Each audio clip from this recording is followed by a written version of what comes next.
Hi, my name is Rebecca Thompson. I'm the founder and executive director of the Consciously Parenting Project, and I am here today with Deanne Doherty, and we are going to be talking about the 5 things the grieving family needs to know. Just to begin, the whole grief process was something that I was abruptly introduced to in, one of the times, but the biggest time, I think, was in 2002 when I had a baby who was born with anencephaly and lost the baby at birth. And I honestly, at that point in time, really had no idea. Even though I've read grief books, I've supported people in grief, I didn't really understand what that meant or what the process was supposed to be like. I thought we talked about it. We did a good job of talking to our son about it. And then I thought I was done. And then I realized a few years later that I wasn't done. And in fact, I really hadn't even started. And it probably took me about 10 years of really working on it before I actually feel like I got through it.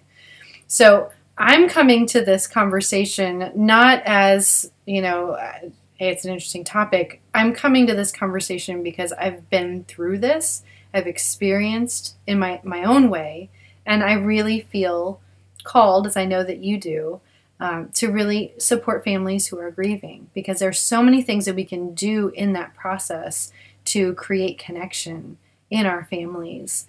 And the way that a lot of people talk about it, it creates more disconnection. And so we're going to be talking about that today. So before we go any further, though, I would like to introduce Deanne.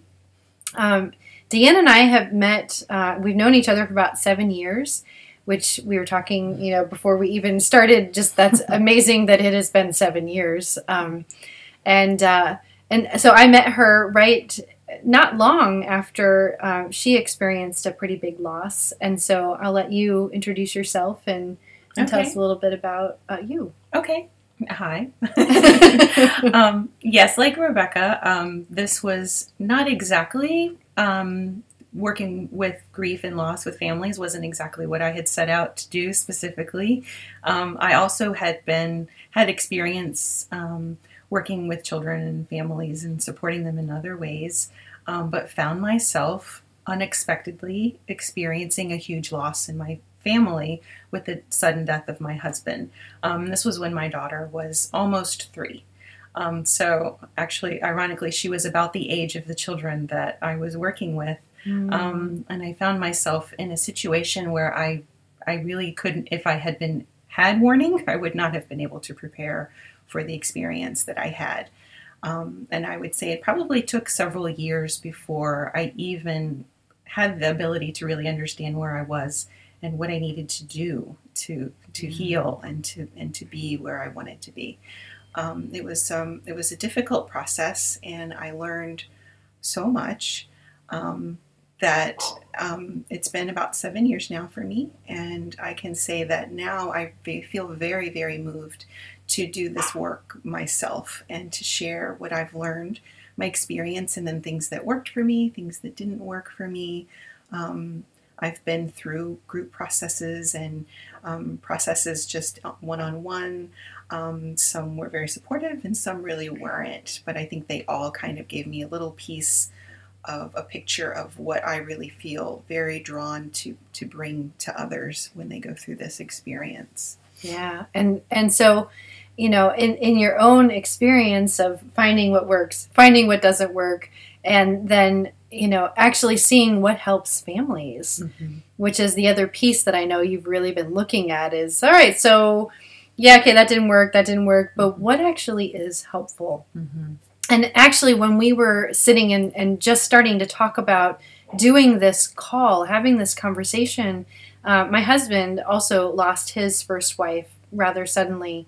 And so we actually were sitting around the kitchen table and we were talking about, what are those things that nobody said to us or that I wish I had known at that point in time. And so the things that we're going to be sharing with you are from the collective experiences, and we've shared it with other people as well, and gotten feedback, and these are the things that we really wish that we had known at the time.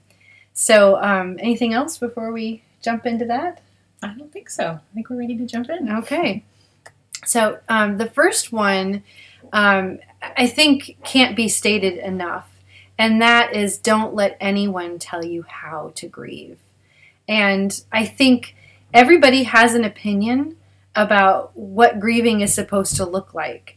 Everybody has an idea, and we have, at least in my culture and my cultural understanding, we don't really have a system that supports us. We don't have any framework at all. And so people just have ideas, random ideas. This is what it should look like. And every person is unique. Every person has their own process. There is no wrong way to grieve. And so, what would you like to say about that?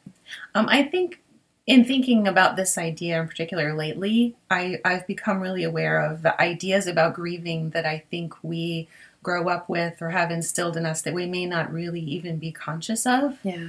I hear people say things like there's no time limit to grieving, there's no correct way. And I think consciously we probably all kind of may know that, but we still may have taken on some of those beliefs unconsciously. Mm-hmm. Yeah, and you and I were talking before we started the call about Freud and the beliefs about, the best way, according to Freud, which, most of us have no idea about Freud, but, we have these ideas. So you want to tell us a little bit about that and how... Sure. Yeah, it was a recent discovery of mine, just looking at the history of how we have been taught or allowed to deal with our own grief. And it looks like, some of our most basic ideas, or at least in our culture, about grieving come from Freud, from that long ago. Just crazy. I know. Who knew? I know. I had no idea. And I knew that it was a process that people are paying more attention to and people are more conscious about. But I didn't realize that it wasn't until the late 80s that it really sort of became, someone officially came out in writing with their theories about another way to look at grieving, some other ways to consider going through this process and being supported. So it hasn't really been different for very long.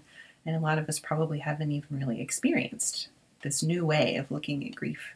So what did Freud say? How was he looking at it? What did he say about that? Well, he had 4 steps, and the first step that he recommended in going through a grieving process was to acknowledge the person's death. And for him, that meant acknowledging this idea that this person was gone forever, and really beginning the process of disconnecting from that person, getting rid of their belongings, not talking about them very much. And the idea was that the longer you prolong this connection with this person, the longer it will take for you to heal. Wow. So the idea that that's not necessary is fairly new.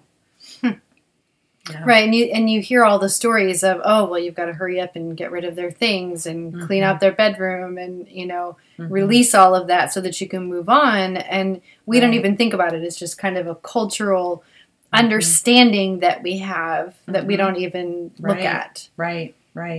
And sometimes those steps are appropriate for people, but I think a lot of times they aren't. And Freud coined the term pathological grieving, which described a person who was experiencing grief for a longer than normal time, according to his standards. And now we understand that not only is there not an appropriate way to grieve and there's no timeline, but a lot of people who continue this process for a long time, they're actually not stuck in the same place. They actually are going through a process that changes and evolves, and they are healing. Right. Yeah, and when I think about my own process, I mean, I had a really long time of feeling really bad, and and I had people say, well, just move on, just you've had another baby, what's the problem? And and yeah, I couldn't. That wasn't my process. That wasn't what I needed. I needed to sit and I needed to write about it. I needed to talk about it. I needed to, and I didn't have a guidebook. I had Kubler-Ross's, 5 stages, and I'm like, come on, I've already moved through those. Like, what's the problem? I should be at acceptance by now, and I wasn't. Right. Yeah. And I think that's another point that you bring up is I think there's an added piece of this for parents or for anyone who's also in the company of children while they're going through the grieving process. I think there's another added pressure there. Well, if you're still grieving, if you're still sad, if you're still difficult to be around, that's not fair for your children. What are your children experiencing there? So there's this idea that the sooner we get on with it, the sooner we're better, the better off our children will be. Right.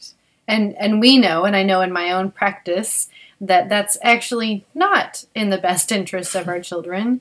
And that really leads us right into the second thing that grieving families need to know, and that's that there are no wrong feelings.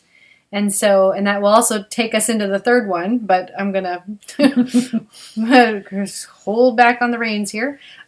So I think that we have expectations that, we should go through the 5 stages, and, we're going to feel, and we're going to be in denial, and then we're going to be angry, and then we're going to be sad, and, and that we should be those things for so long. And, I don't know what the time limit is. I'm sure there's something in our heads or something, that people start saying, even in some of the cultures that have some sort of a framework, like in the Jewish culture, it's I think it's a year, but it's like so many months of, being in, wearing the dark clothes, and, but there's like a prescribed time limit, and then you should be moving on, and then you shouldn't be feeling these things anymore. So it's time to just let it go, and it shouldn't be coming up anymore. But the reality is, it's all going back to the first one, it's very individual. Your experience grieving is not on a timeline, and there aren't specific feelings you should be feeling in a specific order. I remember really struggling with that. I remember, but wait, I already felt angry. Why do I feel angry again? Because I already felt that. I already did that step.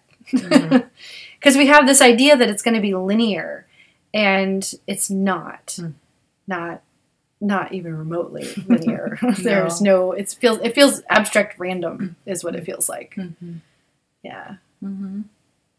Yeah, and I think, and going along with those wrong feelings, I think there are also, during this time, feelings that come up that don't feel acceptable, right? Especially if you have people around you who are really aware of what you're going through and you're sharing your feelings with them. Of course, there are going to be some things that come up that we feel more comfortable sharing than others. We don't want to be judged. We don't want to speak ill of the dead. Right. We want to be respectful. And so, I think that's can be really challenging to find a space to allow those feelings that can be really kind of scary and not pretty.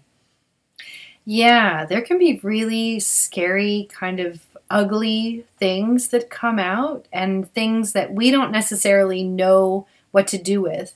And if we haven't been comfortable with our feelings before we go through a big loss, it's accentuated after. It's that much harder because we don't necessarily have the tools, and know that, wow, a feeling as an impulse in our bodies only lasts about 90 seconds. So if we can allow that to move through, that there's another side. But if we haven't experienced that before, it can feel really, really overwhelming. Just that piece. Let alone if you're having feelings that you really deem unacceptable. And again, knowing that a feeling, an impulse in the body, that felt sense only lasts, 2 minutes, is really it. And then we can start the thought cycle and start that feeling cycle again. Mm-hmm. And of course, that happens too. So it's not like, oh, it's lasting longer than 2 minutes. Oh my God. But knowing that impulse within us is only that short period of time. And if we can allow it to move through, then we don't get stuck in it. But most of us don't know that because most of us didn't have a healthy experience with feelings in the first place. And now we're trying to grieve, and these feelings are coming up, and we don't have any idea what to do with them. So, yeah. Anything else that feels important about that? No, I think that's it. Okay. Mm-hmm. So that really leads us right into the third thing that grieving families need to know. And I think it's one of the most important things, because it's okay to share feelings with your kids. Is something that I see over and over in our culture that we struggle with. And, I've heard so many people say, my mother died and I am so sad, but I cannot show my kids that I'm sad. I can't cry in front of them. I was just actually reading a story of a friend on Facebook, and she was sharing that she was really regretting. She had gone through a phase where she was having a really, really hard time, and she had locked herself in her room so that her daughter wouldn't see her crying. But her daughter could hear her crying and actually was like knocking on the door, Mom, are you okay? Can I come in? Can I be with you?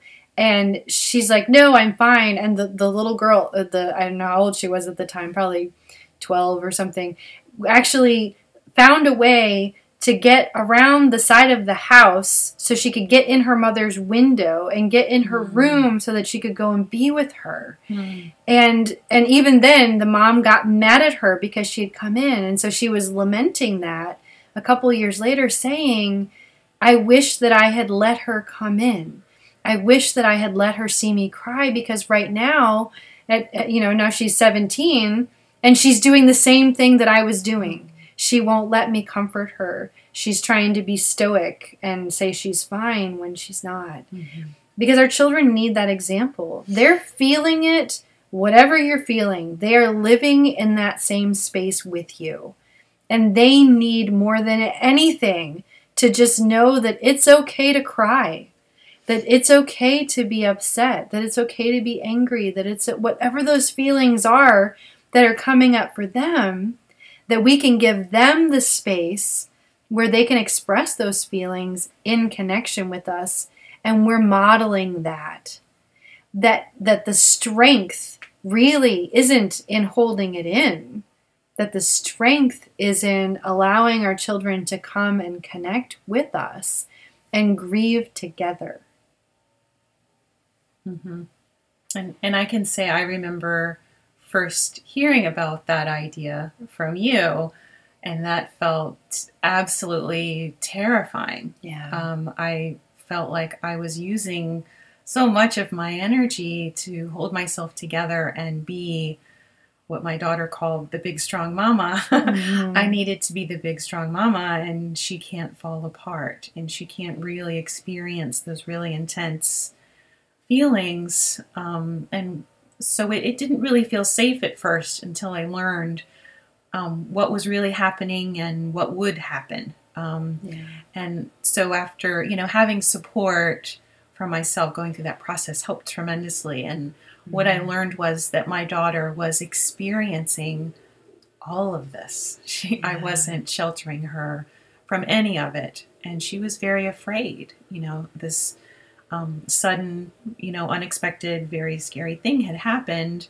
And for the other parent there to be saying something that wasn't really true, which was, I'm okay, we're okay. We're going to be fine. It's not as bad as it seems. Yeah. I can imagine that was probably pretty unsettling for her, mm-hmm. Because she felt that was not true. And what she really needed from me was for me to acknowledge what she was experiencing. And then we could go through it together. Right. And of course, there were a lot of things that I did my own processing away from her too. But right. I didn't exclude her from the process in Right, general. right. And what we're saying here is not that, you know, your child is now your therapist and, you know, that, you know, we're roping them in, and every time we're sad, we're going to pull them in and, you know, share that experience with them.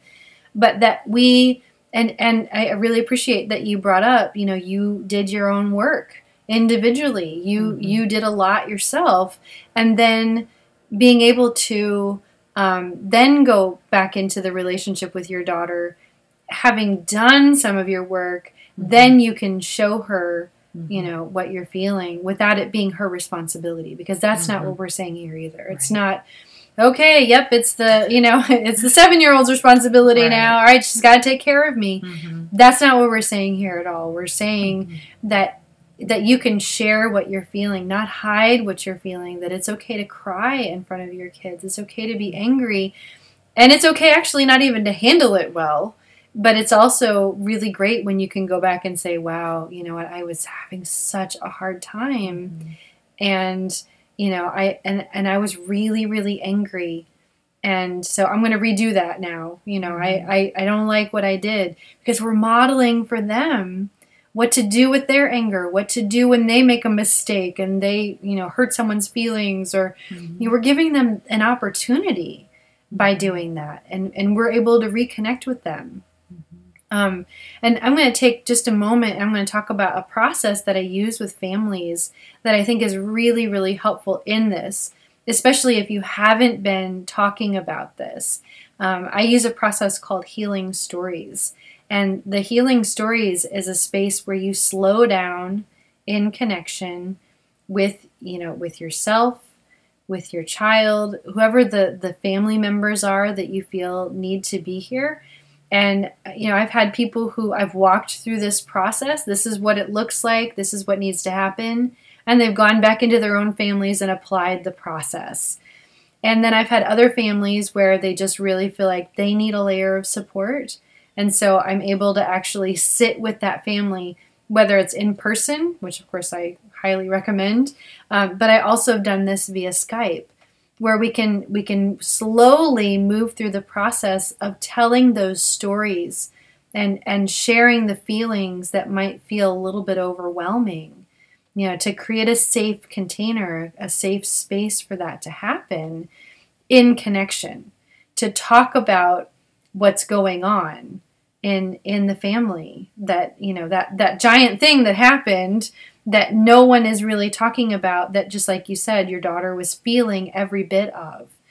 So they need words, they need language, they need the space for that to just be named, if nothing else.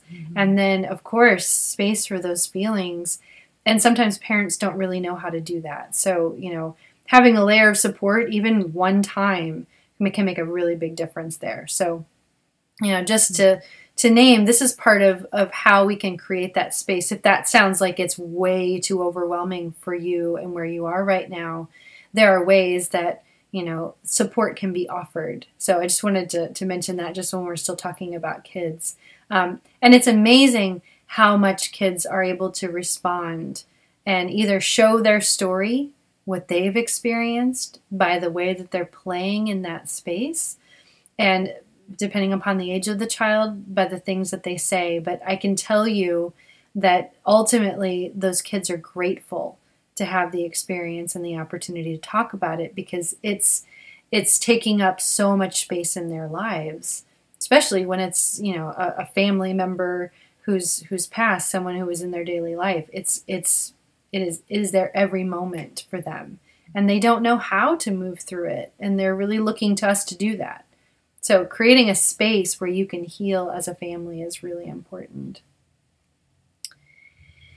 So I'm going to move on to the next thing.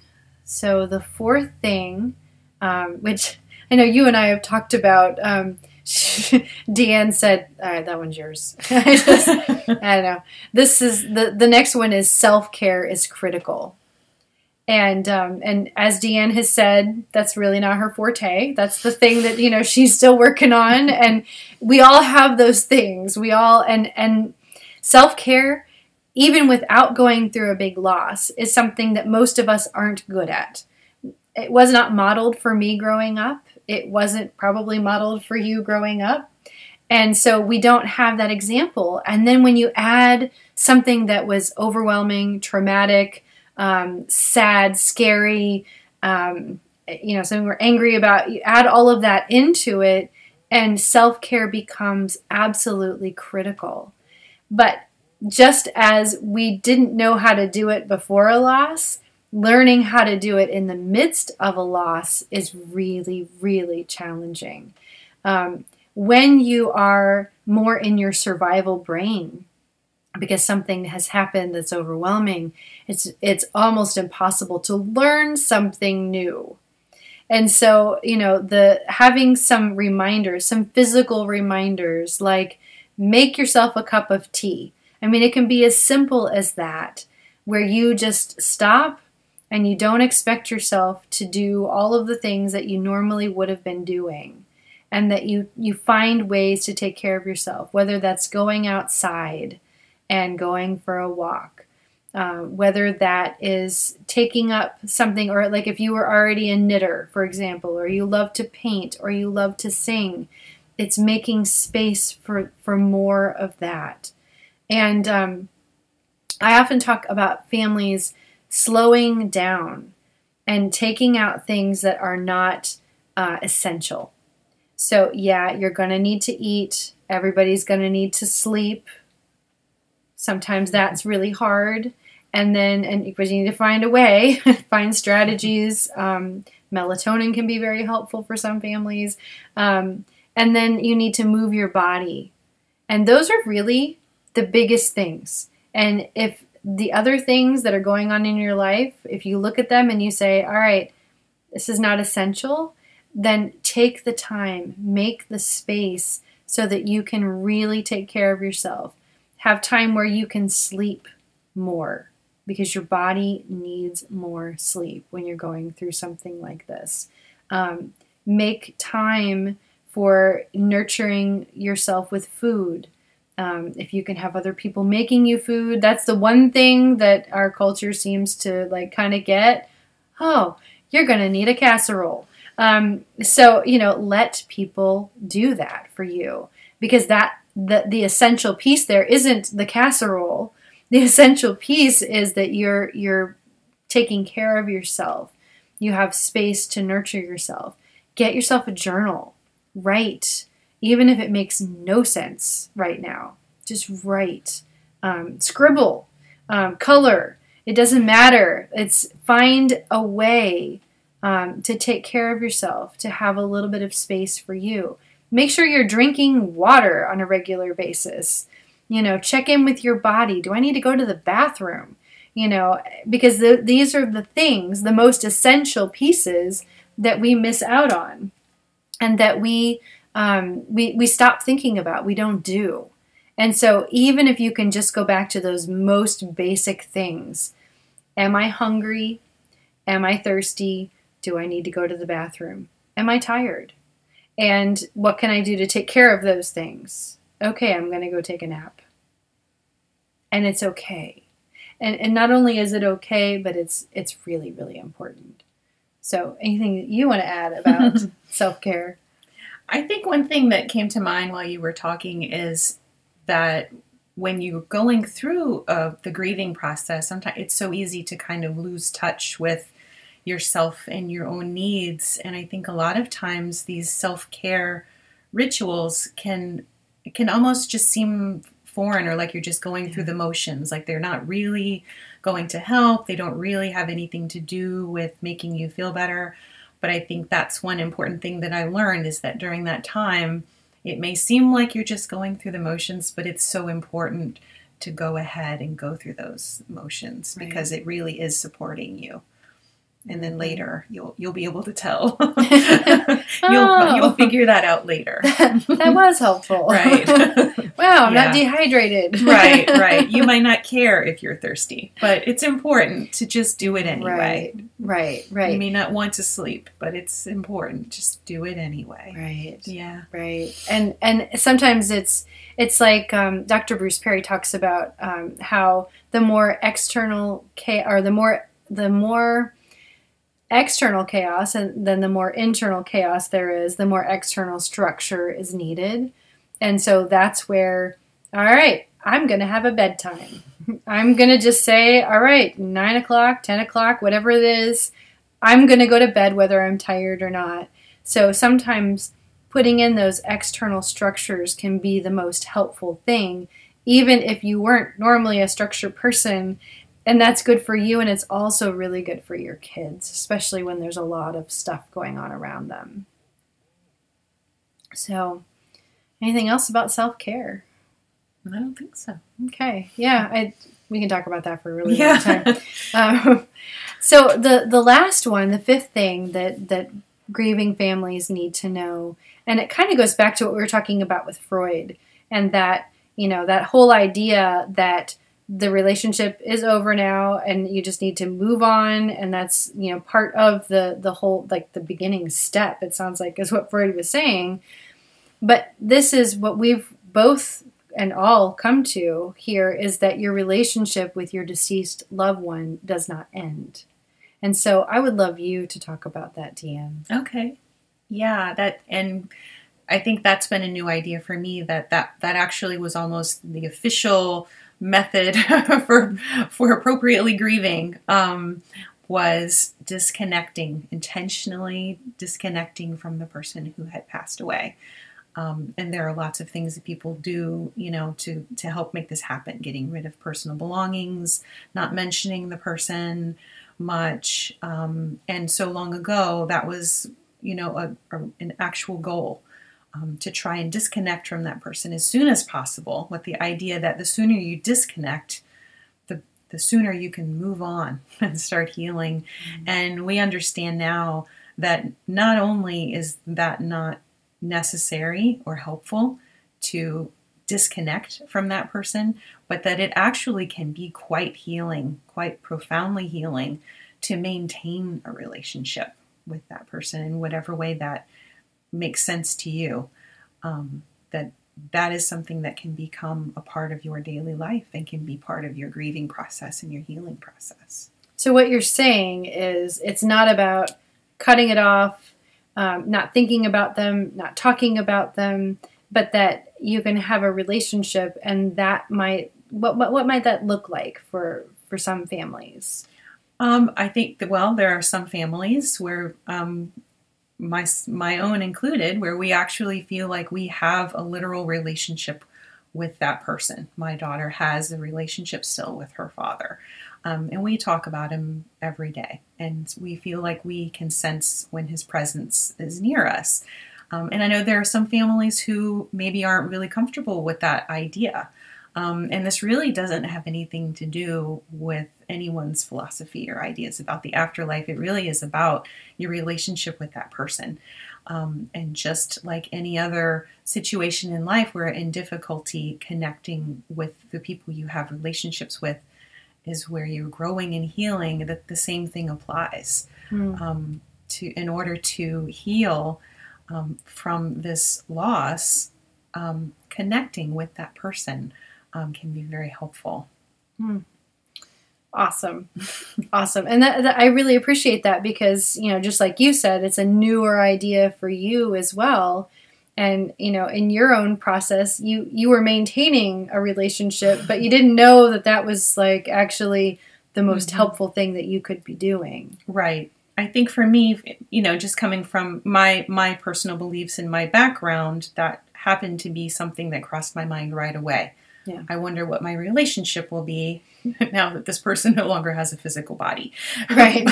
but what I learned was that same idea can apply to anyone who's had a loss, no matter what their personal beliefs are. It really wasn't as much about my ideas about the afterlife as it was about the relationship that I had with my husband, and continuing that bond and really actively participating in that connection. Right. Yeah. Just because you can't text him anymore, and that's an adjustment, doesn't mean that you can't still be thinking about him and having, even conversations in your own head with him, because that relationship really hasn't ended. Right. His physical body came to an abrupt end. That relationship and the physical did, but it doesn't just stop. Right. Yeah. And there may be people who, use a journaling process to communicate with their loved ones, and they may feel that that person is receiving this information and responding back. And there may be some people who don't, but that would still be a very healing process for them to have to communicate to their loved one after they've passed away. Right. Right. Yeah, I really appreciate that. It's something that most people just don't talk about. So I really appreciate that piece. When you and I and Trey, my husband, were sitting around the table talking about that was the thing that you were almost jumping up and down. Oh, yeah. This is so important. It is. It's so important. And people don't talk about it. And I think in my experiences, that there are a lot of people who want to have that continued bond, or they want to have that communication, and they don't really feel like they have permission to go there and talk about those things. So it's very exciting to me to bring that up. Right. It's okay. It's good. Yeah. Not only is it okay, but it's important. It's important. It's important. So those are the 5 things that we really feel that grieving families need to know. We are creating an on-demand course. If you want to go on and explore these ideas for yourself at your own pace, we're going to be looking at each week, and we're going to be making that available. So if you're interested, there'll be a way for you to find that really pretty easily. And then also, just as another food for thought, we're also planning on doing some healing story circles for families who are grieving specifically, where you as the parent can come, and it's a specific process. It's the same process that I use with families to help them to slow down and just connect, but it's a way to practice it with other grown-ups, so that when you go back into your family, now you've got an experience of what that feels like to slow down and to listen to what the other person is saying in your family, and then to reflect that back. And so we use this process to really help, your own experience, your own process, which helps, kind of like Deanne was saying, doing her own work, individually in a group, and then going back into her family with her daughter, was part of that balance for her. So we're just putting it out, and, as soon as enough people say, hey, I want to do that, I want to learn about that, I want that experience, then we'll put some healing story circles together. But that is our intention. Our idea is that we want to create some really useful resources that you can use, and you don't even have to leave home to access them, because that's a whole other thing when you're going through a grieving process is, I gotta find a babysitter, and I gotta, it just, sometimes that's just too much. So a lot of the resources I've created over the years have been such that you can access them from home and you don't have to even leave. So watch for those things. Our intention is to create those resources that you need. So if there's something specific that you're looking for, let us know, because we really want to create those things that are going to be helpful for you. So let us know your questions. If you have questions after you have listened to us talk, let us know. Send your emails in. We would be happy to hear from you and, hear a little bit about your experiences. And and so again, thank you so much for being here and for sharing this time with us. And I look forward to connecting with you in some of our future classes and resources.